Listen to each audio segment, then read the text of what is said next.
नमस्कार, news for nation देख रहे हैं आप। आपके साथ मैं हूं ऋचा शर्मा। अरुणाचल प्रदेश में बीजेपी के रवैये के बाद अब नीतीश कुमार पश्चिम बंगाल में इसका जवाब देंगे।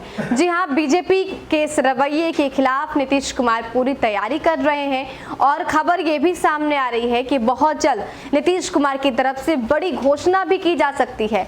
इन सब के बीच अब बीजेपी और जेडीयू के बीच दंगल की शुरुआत भी हो गई है। पूरी खबर क्या है आपको बताते हैं। पश्चिम बंगाल चुनाव की ठीक पहले अरुणाचल प्रदेश में जनता दल यूनाइटेड के 7 में से 6 एमएलए को तोड़कर भाजपा में लाना एनडीए के अंदर दंगल की शुरुआत है।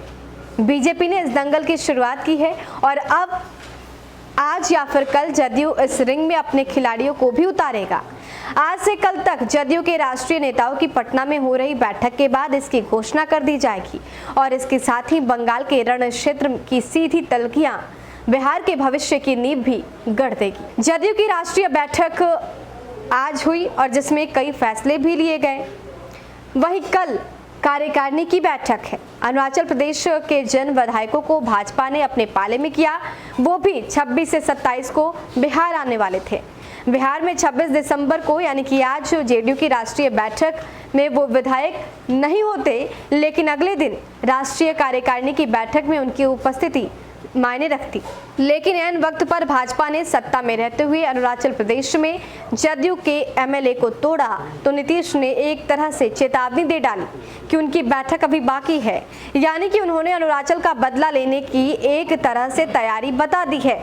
बिहार भाजपा में नीतीश के बयान के बाद से बेचैनी है, लेकिन फिलहाल कोई बोलने से बच रहा है। दिल्ली बिहार के बाद अब अरुणाचल का घाव 2019 में केंद्र में एनडीए सरकार की वापसी के बाद जदयू को एक ही मंत्री पद देने की भाजपा की पेशकश और इस संख्या को बढ़ाने की जिद पूरी नहीं होने पर सरकार से बाहर रहने की नीतीश निश्चय का असर बिहार विधानसभा चुनाव 2020 में भी कहीं ना कहीं दिख रहा था। बिहार चुनाव के दौरान नीतीश कभी भी भाजपा पर अंधविश्वास नहीं कर सके और परिणाम ने दिखा दिया कि वो सही थे। एनडीए में शामिल लोक जनशक्ति पार्टी के अध्यक्ष चिराग पासवान के रवैये के कारण जदयू को भारी नुकसान हुआ। मुख्यमंत्री तो नीतीश ही बने, लेकिन पुरानी ताकत नहीं मिल रही। बिहार में सरकार बनाने के बावजूद संख्या बल में भाजपा से बहुत पीछे रहने और अब अरुणाचल प्रदेश में भाजपा से मिले ताजा घाव के कारण नीतीश इस ठंड में भी गर्म है। बंगाल में भाजपा से रिश्ते अब बिहार में प्रभाव डाल रहे हैं। अरुणाचल प्रदेश जदयू के लिए मायने रख रहा था, लेकिन उसे बिहार के बाद यही सबसे बड़ी सफलता भी मिली। इसी तरह फिलहाल भाजपा पश्चिम बंगाल में पूरी ताकत झोंक रही है।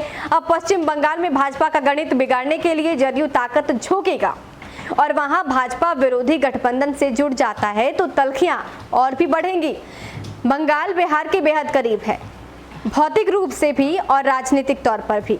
ऐसे में भाजपा और जदयू के बीच बंगाल में दंगल होगा तो उसका असर पश्चिम बंगाल चुनाव के परिणाम के साथ बिहार तक भी पहुंचे, इसमें कोई आश्चर्य की बात नहीं है। बीजेपी और बड़े भाई को गार्जियन कह रही डिप्टी सीएम रेणु देवी का बयान अरुणाचल प्रदेश में कोई भी असर नहीं डालेगा। नीतीश कुमार हमारे गार्जियन है और कोई अपने मन से यदि हमारी पार्टी में आता है तो उसका दूसरे प्रदेश में कोई असर नहीं है। आज भी नीतीश जी से बेहतर बात हुई। नीतीश जी हमारे अभिभावक हैं, उन्हीं के निर्देश पर सरकार चल रही है, ऐसा कहना है डिप्टी सीएम रेणु देवी का। तो जिस तरीके से अरुणाचल प्रदेश में बीजेपी का रवैया सामने आया, उसके बाद से नीतीश कुमार ने सीख तो ली, लेकिन इन सब के साथ एक चेतावनी भी दे दी गई है कि बैठक अभी बाकी है।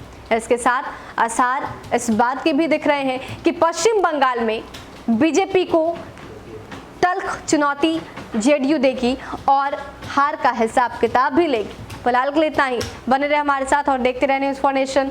नमस्कार।